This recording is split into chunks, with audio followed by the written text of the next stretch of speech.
the only thing that we ultimately have control over is ourselves, and primarily our ability to respond. And that's the notion of being responsible, able to respond. And while that's sometimes easier said than done, it is something that's important for us to get a handle on. Does that mean we should never have negative emotions or negative emotions? No, not at all. We need to feel what we're feeling. But does that mean that when we're feeling frustrated or angry, upset, that we lash out at other people? No, we don't. That's our having the ability to respond. Can we deal with conflict and be heard and hopefully listened to? Yes, but there's different approaches and ways of doing that, and we can talk about that, and I will talk about that in different lives and some of my programs as well. But this notion of responsibility, or the ability to respond, first and foremost starts with our level of awareness of ourselves, of our emotions, what's going on within us, and what triggers us, and things along those lines. And so oftentimes when I'm teaching in a classroom, and I've used this concept. I can't remember whose it was originally, so if someone knows the right citation for this, please, by all means, let me know and put it in the comments. But even when I was teaching public speaking, when I started my career teaching university in Colorado 20 years ago, I often would talk about the 4 levels of consciousness and competence. And this, I think, is really applicable for being response able. And so the first level is unconscious incompetence. So it's kind of like we don't know what we don't know, right? I've often used the analogy of drivers or new drivers. And when you're a little kid, you don't necessarily know, you don't know what you don't know about driving a car. So if you were to get behind the wheel, which you wouldn't, but you would be unconsciously incompetent, right? And with that's level number 1.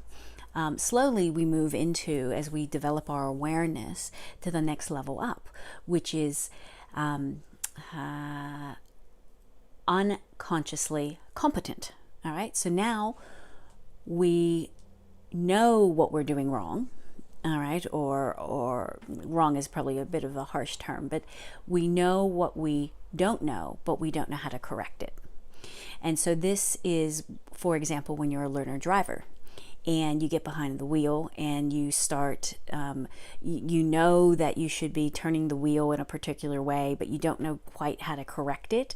And you recognize when you make the mistakes, when you're turning, or when you're braking too hard, or putting too much pressure on the pedal, you are conscious about your incompetence, right? And then the third level is being consciously competent.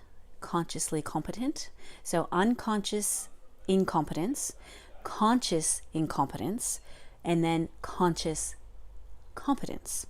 So now, if we go with the analogy of the driver, and I'll bring it back to responsibility in a second, but if we go back to the idea of a new driver, this might be when you first have your license, or you're just about to get your license, and you are competent at driving the car. You know how much pressure to put on the brake and the gas, and how much to turn in certain circumstances, but you still have to think about it. It's not second nature yet. You still have to think about it. And so now you are consciously competent. Now the 4th level is unconscious competence. This is where you don't even think about it anymore. This is for those experienced drivers that got from point A to point B, and my goodness, you don't even remember everything in between. But you obviously, made all the turns right, and you put the pressure on the brake right, and you did what you needed to do to get through the stoplights, and you might not have much memory of it, which that's a whole nother story if we're not paying attention and being conscious. But anyway, but the point is that you don't have to think about it. It is second nature. Now, if we take these 4 stages and we bring it back to responsibility, or ability to respond, first and foremost is that we may not recognize that our behavior or our responses are not serving us, right? Sometimes we have to be banged on the head by other people, metaphorically, or circumstances, when we start to perpetuate negative patterns, and wonder why in the world certain circumstances keep turning out the same way over and over and over. Usually it's because you're unconsciously incompetent about how you're responding, and how that is then having an interaction and an interplay with the circumstances and other people around you to continue to perpetuate the same kind of outcomes that you've been getting. So let's say, though, you start to recognize and become a bit more conscious that it can't possibly always be the other person or other people, because especially if there's multiple other people that are producing particular results for you. So then you start to tweak, maybe I'm not responding in a way that is serving me. And if that's the case, you become, hopefully, consciously incompetent. At least now you're aware that certain responses that you are providing are not serving you, and we're producing particular results that you're not really happy with, but you're not quite sure how to change your responses, right? You're not sure how to change them just yet. So that then, you seek advice, you get coaching, you read up on things, and you start practicing, right? So you might start to recognize in terms of being consciously incompetent, that you have particular triggers that triggered at certain times, whether it's a certain time of the month, whether it's a certain time of a work cycle where things are really intense, and that you then have a very short wick, and your frustration, you're not able to tolerate higher levels of frustration, and then you respond maybe in an unkind fashion or something along those lines.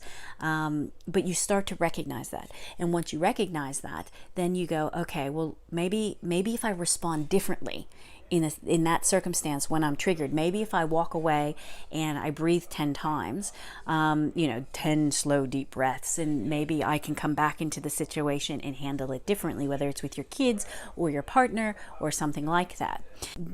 The last thing I was talking about in terms of the ability to respond, or response ability, was at the level of conscious incompetence, right? If you take that to the next level, let's say you are now consciously competent. Let's say you've recognized your triggers, you've started responding in a different way, because as soon as we start responding in new ways, we start getting different results, right? But let's say in that, you recognize you're being triggered, and you have strategies now to respond, to increase your ability to respond in a positive or constructive manner, is probably a better way of saying that. But you still have to think about it. You have to practice it, because then it becomes habit or becomes second nature.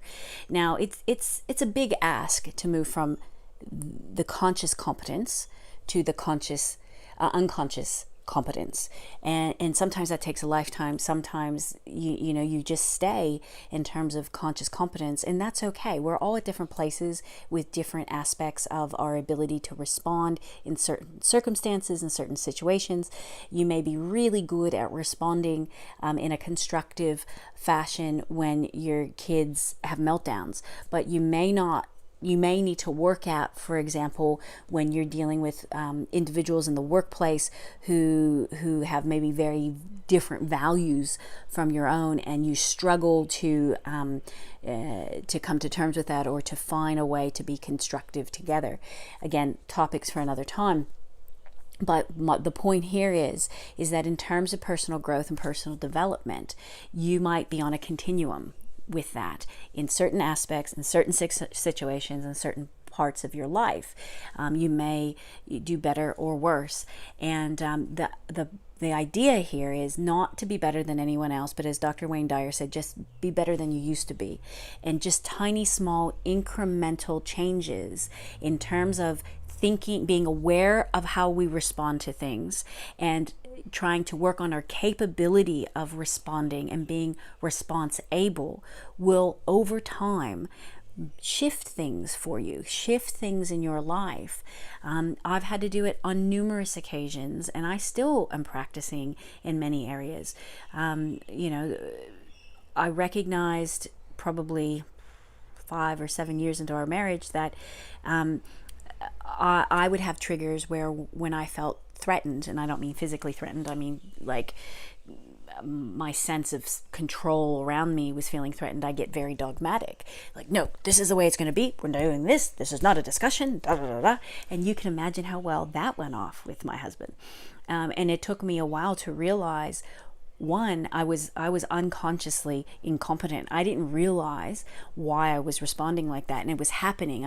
But eventually, I became consciously incompetent. So I started recognizing, I start behaving like this when I start having these feelings of being threatened, or things, things are out of control, and then once I recognize that physical response in my body to certain things that would just happen in life, then I start shifting into this conscious competence. So you kind of play with yourself and the universe in as much as it's like, okay, well, let me see what happens if I change how I respond.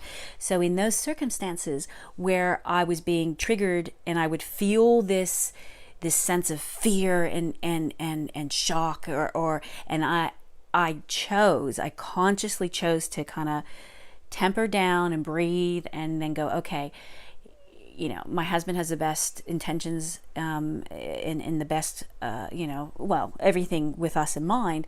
Let me try to respond differently. And I started doing that, and I started recognizing that conversations would be much more constructive and much more positive.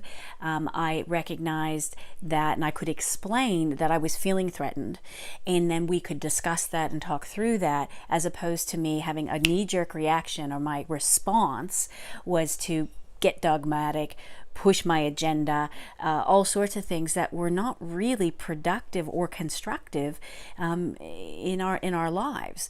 And so that's a good example of moving from unconscious incompetence to conscious incompetence to conscious competence. And I can't say that I'm fully into unconscious competence with this particular thing, but I'm further down on that spectrum after, it's been another 12 years since I recognized that. And it makes all the difference in how you connect with, in this case, my partner. So I hope that is helpful for you, and you have, took away some nuggets, and you can apply that to your own lives. Love to hear from you. Love to hear if there's other areas of your personal growth and development along this journey that you want some, maybe not advice, because I'm not really Dear Abby, but you have some questions about, you want to learn more about, put those in the comments below, and I will see you next time. Thanks, and until next time, many blessings, and have a great day.